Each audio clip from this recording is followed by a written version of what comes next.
Welcome back to the Inspired Method Marketing and Business Coaching YouTube channel. My name is Trevor, and this is my business partner, Josh Spurl with Spurl & Associates Chartered Professional Accountants. Our topic for the day is Vancouver business coach. Being an expert technician doesn't mean you should open a business. A quote from Michael Jordan says, "I've failed over and over again in my life, and that is why I succeed." And that's something that we definitely should take to heart. Is business comes with failure. Like anything you want to accomplish in your life, there's some part of failure in there that you learn from and take forward. The biggest challenge for 33% of small business owners is the lack of capital, the lack of money. Number 2 reason why businesses fail, right? Lack of cash. So coming from a trades background myself, I've seen firsthand a number of skilled tradespeople who start a business solely because they think they can do the job better than the boss can. Now soon they discover that it's not as easy as it looks. So some sobering thoughts as we go into our topic. Does being a skilled tradesperson or a doctor mean that you'll be good at running and building a successful business, Josh? My experience, no. They're two different skills. So imagine you're a good plumber and you think that you're a better plumber than your boss, and you very well might be a better plumber than your boss. But running the plumbing business is just as foreign as running a dentistry practice at this point, right? You're running a business. Being a skilled tradesperson or a skilled physician or any sort of skilled professional, it's a different skill than the skill of running a business. It's an entirely different trade if you want to outline it like that. Yeah, so let's flip the script a little bit and say, is it essential for someone to know a trade or a skill to be able to start a business in that expertise? I would suggest that your first business you should. So you don't want to be learning 2 things at once. You don't want to be learning how to be a plumber and how to run a business simultaneously. Your chance for failure is extraordinarily high at that point, right? So I would want to start your first business in something that you have experience in, right? Something about, you have a hobby, a passion, some sort of technical accreditation or something. Start there.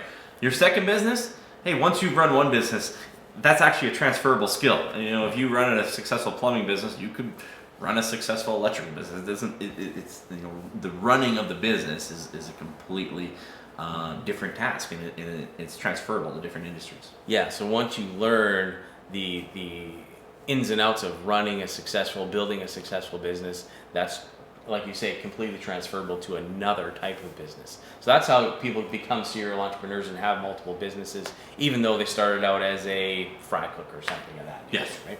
Awesome. Now, is it enough to be good at what you do to win customers? No. Unfortunately, we know this and we tell people this, that But my mom tells me I'm the best.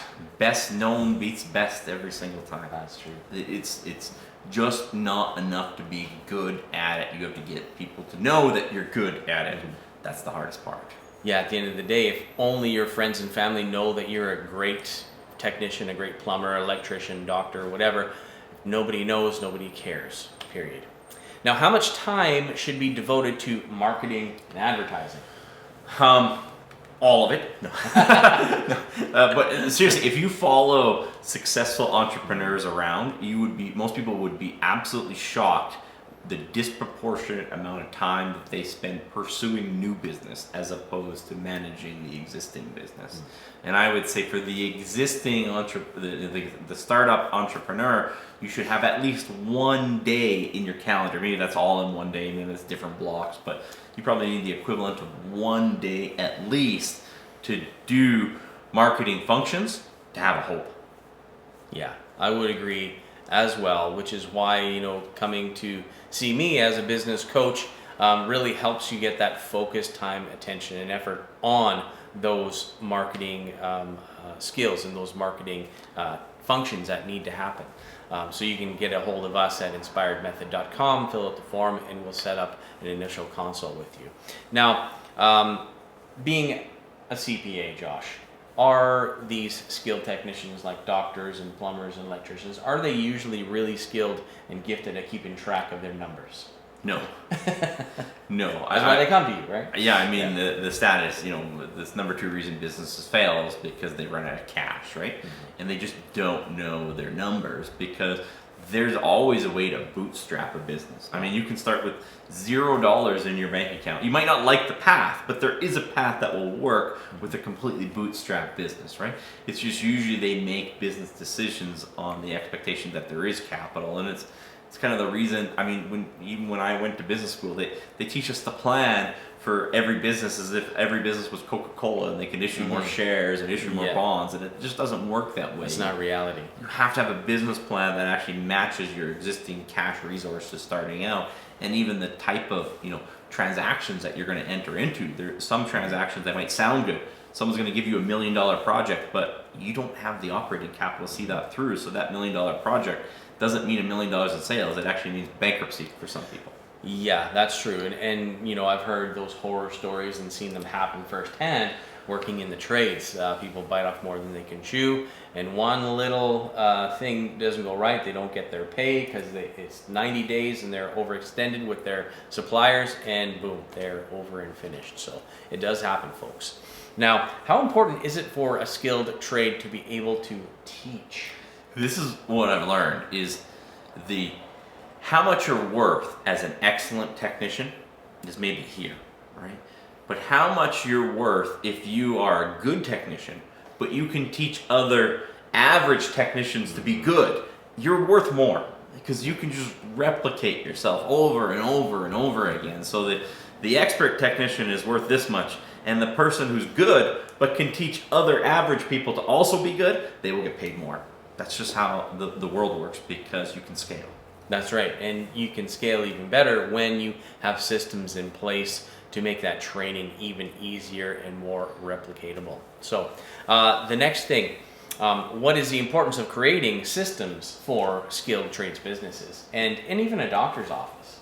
It makes it more likely that the quality is going to be consistent. So you can teach them, but they won't retain everything. So it's the guide, so they can execute on those teachings in a consistent manner, and you can actually deliver a relatively consistent product over and over and over again. I mean, people love consistency. Yeah. It's the reason why people buy Big Macs at McDonald's. They know it's not the best burger, but they know exactly what they're going to get. They're going to go through the drive-thru. It's going to come out in a reasonably quick manner. They have that consistency, so that comfort causes purchases. That's right. The more consistent you are, the more repeat business you're going to get. Now, the next thing is, what happens if a skilled technician just focuses on doing the work and not building a team? Eventually, you're going to be 65 years old, 70 years old, and your joints are failing, and you can't execute on that work anymore, and you have all of this knowledge in your head that is incredibly valuable, and you can't even run your business anymore because you're just on the tools, and that's in a good case scenario. In a bad case scenario, so, you get into a car accident midway through your business and you can't work for 6 months, and your business just completely gets obliterated, right? And you're never going to reach your full income earning potential, because remember, again, it's like the guy who's excellent at his trade gets paid here, and the guy who's a good teacher gets paid here. So you're never going to be able to scale your business. You're never going to earn any money other than the time that you put in on the tools. Yeah, that's right. So it's very important to learn the skills of running and building a business, because otherwise you'll have nothing to sell, you'll have nothing to transfer to future generations, and you're basically capped. There's a ceiling as to how much you can earn at that time. So you may never ever retire based on that thought. It brings me back to some people that I know in my life. Father-in-law, love the guy, he's great, awesome man, but he likes to do everything himself. Yes. There's people who are perfectionists. Oh, I do it because I do it perfectly. I do it the way that I want to do it, so that I know the product is put out well. Well, at the end of the day, sometimes productivity and pushing out the work is more important than getting everything exactly perfectly done right every single time. Sometimes perfection kills progress. So just putting that out there as well. Now, the next if people are just focusing on doing the work, will they be working more hours or less hours? So if they're just doing the work, they can probably get away with working a little less hours. That's what also makes it tempting, right? Because if you actually want to build a team, find more customers, build out systems, and usually in order to pay the bills, you got to do your job as a technician for 40 hours a week. And then you got to build the business on top of it for another 20 to 40 hours a week. And that's what's actually involved. So it's not just, knowing that's a good idea, it's being willing to pay the price to actually get there, because you're essentially going to have to work 2 jobs in order to build that business so eventually you can get off the tools. Yeah, 100%. So thank you so much, Josh, for all your insight into this. I know you've been helping businesses for decades now. And if you guys are interested in joining us and finding out more about what we do, just go to inspiredmethod.com and fill out the form. Reach out to us, and someone from our team will get back with you, and we'll schedule an initial consultation. And also, if you are in need of CFO services, whether you're in Vancouver, Edmonton, or anywhere across Canada, Josh would be more than willing to help you, give you an initial consultation, whether it's over the phone or in person, and we can get you started. Just go to Spurrell, SPURRELL.ca, and fill out the form, and we'll be glad to get started with you. Thank you, and we'll see you on the next video.